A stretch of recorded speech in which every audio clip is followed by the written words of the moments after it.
non sendo cousa de retranca. Camiñar flotando xa non é excusa para ninguén.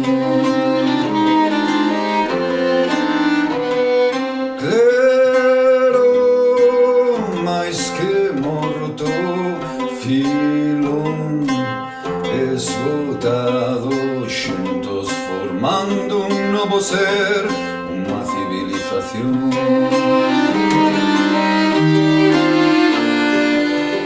Raíña Deus era apicultor, todos a unha imaxe subconsciente, plena, transparente,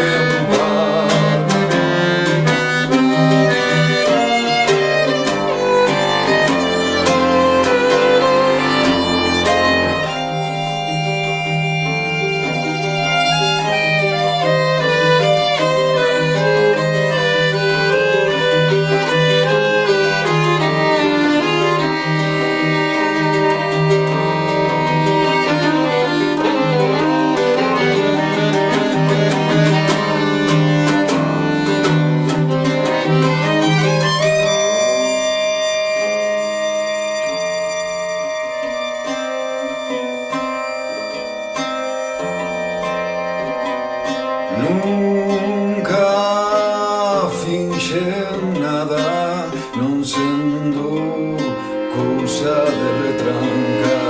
Camiñar flotando xa non é excusa para ninguén. Claro, máis que morto, filón esgotado, xuntos formando un novo ser, unha civilización.